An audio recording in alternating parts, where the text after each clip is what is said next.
नमस्कार साथियों। तो मैं आप लोगों को ये वीडियो के माध्यम से बताना चाहता हूँ कि जो यूपी एनएचएम सेकेंड सेशन के लोगों की 2-3 समस्याएं हैं उनके बारे में मैं बताना चाह रहा था, क्योंकि जब से यूपी एनएचएम में ये कॉन्सेंट भरे जा रहे हैं तो सबको डाउट है कि आखिर 1968 बच्चों का ही क्यों जो है कंसेंट भरा जा रहा।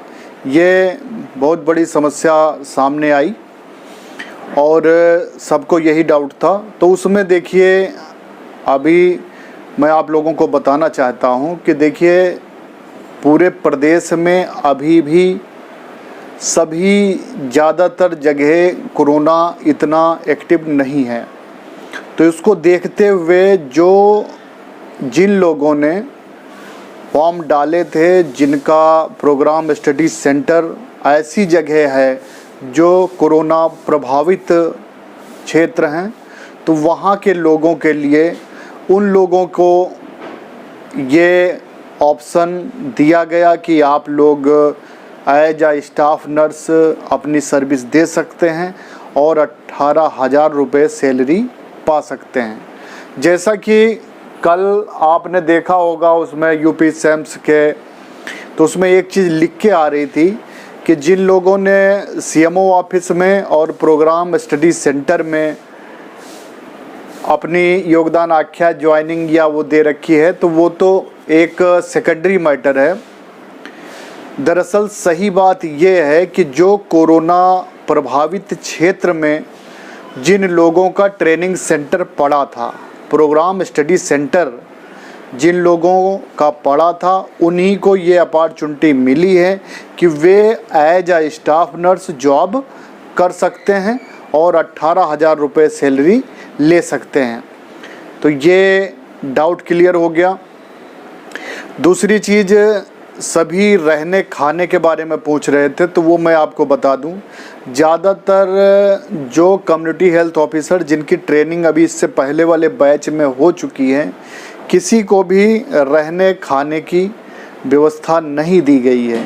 सभी को अपने हिसाब से व्यवस्था करनी पड़ रही है और वही उम्मीद है आपको भी करनी पड़ेगी। हाँ, और दूसरी बात, इसमें लिखा हुआ है कि रिलेटेड कोविड-19 ड्यूटी। तो रिलेटेड कोविड-19 ड्यूटी का मतलब हुआ कि कोविड-19 की पूरी ड्यूटी।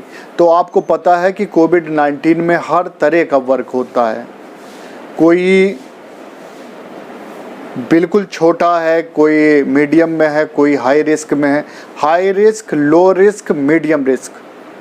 तो एक तो है आइसोलेशन वार्ड, जहाँ पर कोविड-19 के पॉजिटिव मरीज रहते हैं, पॉजिटिव पेशेंट भर्ती हैं कोरोना के, वहाँ पे ड्यूटी लगती है।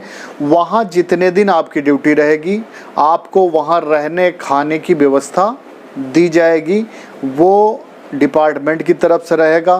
पहले क्या होता था कि 14 दिन होटल में रुकने का भी क्वारंटाइन दिया जाता था, वो भी डिपार्टमेंट की तरफ से होता था। लेकिन अब क्या है कि आपकी ड्यूटी ख़त्म होगी तो उसके बाद में आपका कोरोना टेस्ट होगा। यदि आप निगेटिव हैं तो 2 दिन का क्वारंटाइन दे के आपको दोबारा से ड्यूटी पर लगा दिया जाता है। तो यदि आपका आइसोलेशन वार्ड में कोरोना पॉजिटिव वार्ड में लगता है, तब आपको रहना खाना मिलेगा। उसके अलावा यदि क्वारंटाइन सेंटर में ड्यूटी लगती है या कहीं पर स्क्रीनिंग में लगती है या फील्ड में लगती है या सीएससी पीएचसी पर लगती है, तो वहाँ पर रहने की व्यवस्था आपको अपनी करनी पड़ेगी। यदि कोई स्पेशल आदेश आता है इससे संबंध में तो हम आपको अवगत करा देंगे। अभी तक यही सूचना है। और सब ये पूछ रहे थे कि हमारी ट्रेनिंग वो जहाँ पर हमें ड्यूटी करनी है वहाँ पर मिलेगी या जहाँ पर हमें ट्रेनिंग करनी है वहाँ पर मिलेगी।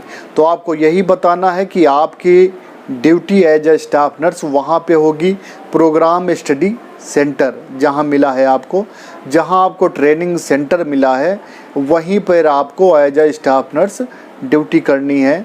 तो ये भी आपका डाउट क्लियर हो गया है। और सबसे बड़ी बात, जो लोगों के मन में डर था कि कोविड-19 सुन के, कोरोना सुन के आप लोग डर जाते हैं। तो देखिए, कोरोना में आपकी कई तरह की ड्यूटी लगती हैं, तो आप बिल्कुल भी टेंशन न लें। दूसरी बार रिकवरी रेट हमारे यहाँ बहुत अच्छा है और सारी सुविधाएं दी जाती हैं। यदि कोरोना पॉजिटिव वार्ड में ड्यूटी होगी तो वहाँ पे आप लोगों को पीपीई किट और N95 मास्क सारी चीज़ें मिलती हैं। खाली जो लोगों को फील्ड में ड्यूटी है, एक्चुअली सभी लोग ड्यूटी कर रहे हैं, मैं खुद ही 3-4 महीने से ड्यूटी कर रहा हूँ, तो कोई प्रॉब्लम नहीं है, आप लोग डरिए नहीं। और ये जो ग्रेट अपॉर्चुनिटी जिन लोगों को मिली है, जिनके क्षेत्र में कोरोना है, तो वो लोग इसको ज्वाइन करें। मेरी सभी को शुभकामना है। बाकी आप लोगों से रिलेटेड कोई भी न्यूज़ आती है तो हमारा चैनल आपको प्रोवाइड करेगा। और एक निवेदन कि Prabhakar Dwivedi multi talented channel पर आज रात में 8 से 9 बजे लाइव आऊँगा, तो उम्मीद करूँगा कि आप लोग ज़रूर अपना कीमती समय मुझे दें। बहुत बहुत धन्यवाद है। बाकी बहुत बहुत धन्यवाद।